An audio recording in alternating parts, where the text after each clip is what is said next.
ఏమైతా ఉంది నిన్న షాద్ నగర్ లో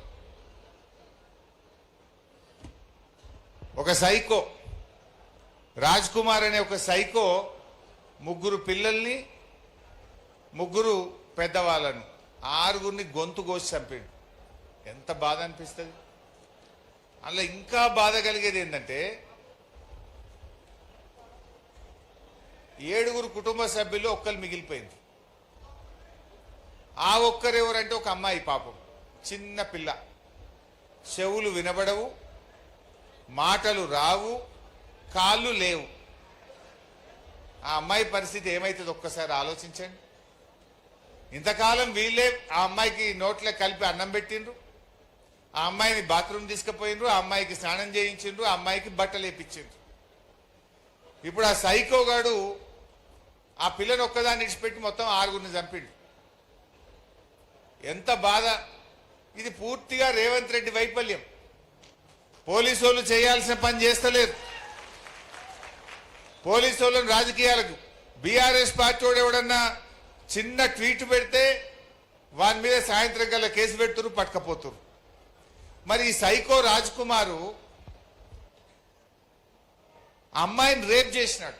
మైనర్ అమ్మాయిని రేప్ చేస్తే 45 రోజుల పాటు పోలీసు వాళ్ళు ఎందుకు అరెస్ట్ చేయలేదు? 45 రోజుల పాటు మీరు అరెస్ట్ చేసి పోక్సో చట్టం కింద వాని జైలుకు పంపితే ఇవాళ ఈ 6గురు ప్రాణాలు కాపాడబడేవాళ్ళు కదా. రేవంత్ రెడ్డి వచ్చినాక ఇలా ఆడపిల్లలు ఉన్న తల్లిదండ్రులు భయపడే పరిస్థితి ఏర్పడ్డది.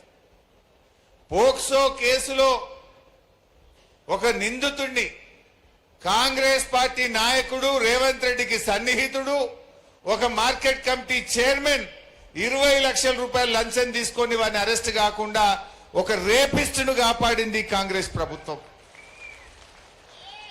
ఒక రేపిస్టును కాపాడింది. పోలీసు వాళ్ళు ఆ రేపు చేసినంత కూర్చొని మందు తాగింది. పోలీసు వాళ్ళు వాడిని అరెస్ట్ చేయకుండా 45 రోజులు టైం ఇస్తే వాడు కోర్టుకు పోయి బెయిల్ తెచ్చుకున్నాడు. 20 లక్షలు ఖర్చు పెట్టిండు. వచ్చి ఆయనతో 6గురిని ఊచకొత్త కోసాడు. నిన్న ఒక ఆయన రేవంత్ రెడ్డి గారిని ఆంధ్రప్రదేశ్ లో వెనకైన పేపర్ బాయి పేపర్లు ఎత్తుండే, గోడల మీద పెయింటింగ్ రాతలు రాస్తుండే రేవంత్ రెడ్డి అని అన్నాడట. అది ఉన్నదే అన్నాడు, నిజమే అన్నాడు. గోడల మీద రాతలు రాస్తోడిన పెయింటర్. అరే నేను ముఖ్యమంత్రిని, నన్ను పెయింటర్ అంటే వాడిని పోలీసు వాళ్ళు పోయి పట్టుకొచ్చి లోపలేసి పరిశ్రమ. మా గీత ఏదో పోస్ట్ పెట్టి గీతమ్మ మీద కూడా పోలీస్ స్టేషన్లో కేసు పెట్టారు. నల్లబాలు అని పటాన్చెర్లు ఉంటాడు. ఓ చిన్నగా రేవంత్ రెడ్డి తప్పు చేసిండు అని ఒక ట్వీట్ చేస్తే వాడిని పట్టుకపోయి పాపం జైల్లో పెట్టిండ్రు. మరి రేపు చేసిన మాత్రం మంద అవుతురు పోలీసు వాళ్ళు కూర్చొని. ఇది రేవంత్ పాలన. అంటే మహిళల పట్ల, సైకోల పట్ల ఈ ప్రభుత్వం ఎంత ఉదాసీనంగా ఉందో మనం ఇలా అర్థం చేసుకోవాల్సిన అవసరం ఉంది. సెటిల్మెంట్లు పోలీసు వాళ్ళు దేనికి వాడుకుంటున్నారు? ల్యాండ్ సెటిల్మెంట్లు. ఇందాక రాంగ భూపాల్ రెడ్డి అంటుండే మా దగ్గర కూడా నారాయణఖేడ్ల సెటిల్మెంట్లు బాగా అయిపోయినాయి అన్న. ఒకటే పోలీసు వాళ్ళు ఓవుడు మామూలు వసూలు చేసాడట. సెటిల్మెంట్లు పెరిగిపోయినాయి. పోలీస్ వ్యవస్థను రాజకీయ కేంద్రంగా, సెటిల్మెంట్ల అడ్డాగా, ల్యాండ్ డీళ్ల కోసం వాడడం వల్ల ఇలాంటి సైకోలు ఇలా పెట్టేయకపోతా ఉన్నారు. ఇవాళటి వరకు రేవంత్ రెడ్డి ఒక్క మాట మాట్లాడలే ఆ సైకో మీద.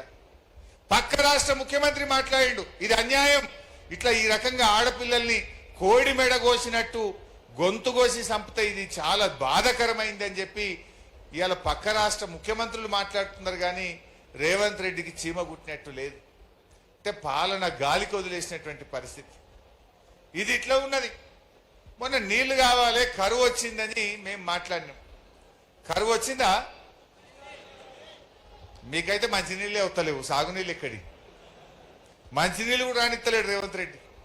ఆ సంగతి కూడా చెప్తా. కరువు వచ్చిందా రేవంత్ రెడ్డి? కన్నెపల్లిలో కట్కొత్తు అని మేమన్నాం. కట్కొత్తవా రేవంత్ రెడ్డి అంటే నీ పీకలొత్తుతా అంటుండు. అంటే అడుగుడు తప్పట. పాపం రిటైర్డ్ ఇంజనీర్ శ్యామ్ ప్రసాద్ రెడ్డి గారు మేడిగడ్డ బ్యారేజీ లేకుండా కట్క ఒత్తచ్చు, గోదావరి నీళ్లు ఎత్తచ్చు అని రిటైర్డ్ ఇంజనీర్లు చెప్తే ఆయనని చెంచాలు కూడా జైల్లో పెట్టా అంటాడు. ఇదా ఒక ముఖ్యమంత్రి చేయాల్సిన పని? సరే మేం చెప్తే రాజకీయం అంటివి. మరి ఆయన రిటైర్డ్ ఇంజనీర్, ఏ పార్టీ కాదు, 80 ఏళ్ల వయస్సు ఉన్నది, కరువు పడ్డది, కష్టం వచ్చింది, మంచినీళ్ళు దొరకటట్లేవు, కట్టుకొత్తవయ్యా రేవంత్ రెడ్డి అంటే నిన్ను చెంచలు కూడా జైల్లో పెడతా అంటాడు. అంటే నేను అందుకే నిన్ను ఒక మాట అన్నా. ఒక విలేకరు అడిగిండు, సార్ మరి ఇదంతా సరే గాని కరువు పడ్డది, నీళ్లు లేవు, పొలాలు ఎండిపోతున్నాయి, మంచినీళ్ళు లేక ప్రజలు ఇబ్బంది పడుతున్నారు, పంటలన్నీ పోతున్నాయి సార్, మరి ఎట్లా నువ్వేం చేస్తావు అని అడిగిండు. ఏమున్నది, హరీష్ రావుతో కేసీఆర్నో కోస్తాడట, రక్తం పంటల మీద జల్లితే పంటలు పండుతాయట. నేను అంటున్నా, ఆ సైకో రాజ్ కుమార్ గానికి రేవంత్ గానికి ఏమైనా తేడా ఉన్నదా? ఏమైనా ఉన్నదా? ఆ సైకో వాడు మాట్లాడే నువ్వు మాట్లాడుతున్నావు, వాడు చంపిండు నువ్వు మాట్లాడుతున్నావు, గంతే తేడా. ఒక ముఖ్యమంత్రి మాట్లాడాల్సిన మాటనా? మొన్న బాల్కా సుమన్ ఏదో మాట్లాడిండు, అగో నువ్వు తప్పు మాట్లాడినావని జైల్లో పెట్టిండ్రు. మరి ఇప్పుడు రేవంత్ రెడ్డిని కూడా అరెస్ట్ చేసి జైల్లో పెట్టాలన్నా వద్దా? ఈ డీజీపీని అడుగుతున్న శివధర్ రెడ్డి, కాకి బుక్ ఉన్నది, కాకి బుక్ ఉన్నది తెలంగాణలో అన్నావు కదా, మరి నీ కాకి బుక్ కాకెత్తుకపోయిందా? ఎందుకు రేవంత్ రెడ్డి మీద కేసు పెట్టలేవు అని అడుగుతా ఉన్నా. ఎవరినన్నా కోస్తా రక్తం జల్లుతా అని మాట్లాడితే ఊకుంటారా? నువ్వు మాట్లాడితే నువ్వో నేను ఎవరైనా రేవంత్ రెడ్డి కోస్తాం రక్తం తీస్తాం రేవంత్ రెడ్డి అంటే దెబ్బ మన మీద కేసు పెట్టరా?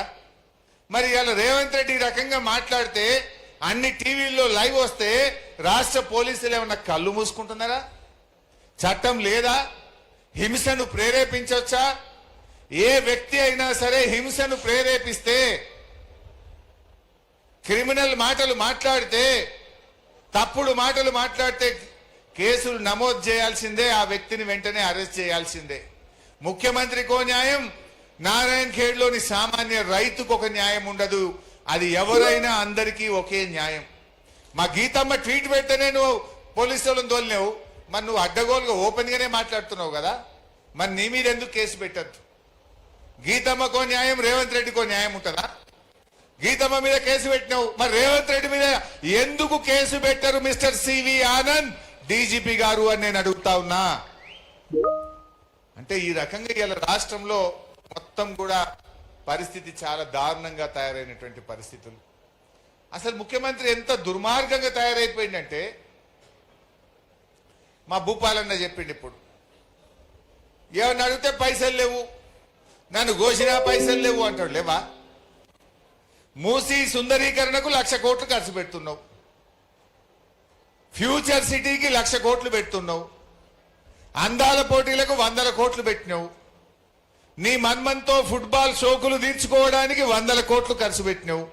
నువ్వు పూరీలు చేసుకుంటే మాకు ఇంట్లో పూరీలు చేస్తే మాకు ఇబ్బంది లేదు, కానీ ఫుట్బాల్ షోకుల పేరు మీద 100 కోట్లు ఖర్చు పెట్టి ప్రజాధనం వృధా చేసినవే, అది తప్పు రేవంత్ రెడ్డి అని నేను చెప్పదలుచుకున్నా.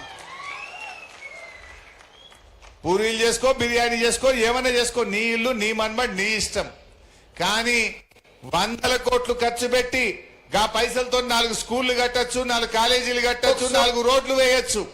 కానీ ఫుట్బాల్ షోకులు తీర్చడానికి ఖర్చు పెడితే తెలంగాణ ప్రజలు క్షమించరు. ఇవాళ పక్క రాష్ట్రాల్లో ఎన్నికలు జరిగితే ఫుల్ పేజ్ యాడ్లు ఇస్తాడు పేపర్లల్లా. రైతు బంద్ వేస్తే ఎకరానికి ఒక మీటింగ్ పెడతాడు. అది ఎవరి సొమ్ము? గవర్నమెంట్ పైసలతోని. 3,000 బస్సులు పెట్టిండు. ఖమ్మంలో రైతు బంధు పైసలు వేస్తా అని 3,000 బస్సులు పెట్టి మీటింగ్ పెట్టిండు.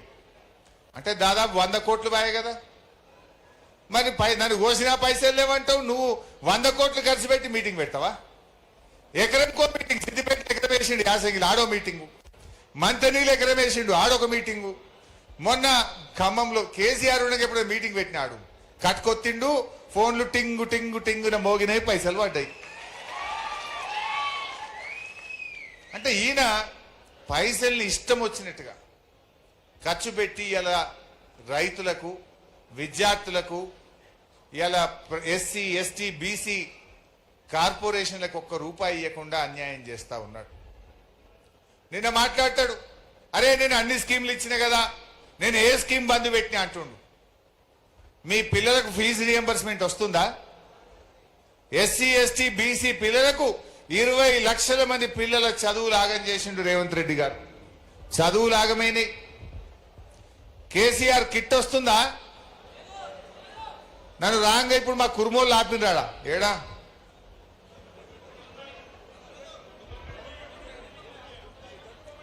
ఏ ఊరు రాంగ తోవలు ఆపిండ్రు. జూకల్ కాడ దరఖాస్తు ఇచ్చారు నాకు. రేవంత్ రెడ్డి వచ్చినాక గొర్రె పిల్లలు బంద్ అయినాయి, జర అసెంబ్లీలో గట్టిగా అడుగు ఓటోరు. రేవంత్ రెడ్డి ఏమంటుండు? ఏ స్కీమ్ ఆగింది అంటుండు. గొర్రె పిల్లలు ఆగినాయి, చేప పిల్లలు ఆగినాయి, కేసీఆర్ కిట్ ఆగింది, ఫీజు రియంబర్స్మెంట్ ఆగింది, బతుకమ్మ చీరలు ఆగినాయి, రైతు బీమా ఆగింది. ఎన్ని చెప్పాలి రేవంత్? రైతు బంధు కూడా ఆగింది, 3 పంటలకు ఎగ్గొట్టినావు. రుణమాఫీ సగమే అయింది. ఇవాళ ఏ దళిత బంద్ ఆగింది, బీసీ బంద్ ఆగింది, కార్పొరేషన్ లోన్లు ఆగినాయి. ఎన్నని చెప్పాలి రేవంత్ రెడ్డి? కేసీఆర్ ఇచ్చిన పథకాలను కూడా నువ్వు ఆగబట్టినవు. మన సంగమేశ్వర బసవేశ్వర ప్రాజెక్టు కూడా ఆగింది కదనే, ఆగిందా లేదా? ఇవాళ ఇలాంటి కరువు పరిస్థితులు వస్తే కాలం కాకపోయినా మా నారాయణ్ ఖేడ్, అందోల్, సంగారెడ్డి, జహీరాబాద్ రైతులకు 4 లక్షల ఎకరాలకు పంట పండాలని ఆనాడు కేసీఆర్ గారు ఇదే నారాయణ్ ఖేడ్ లో వచ్చి శంకుస్థాపన చేసిండ్రు.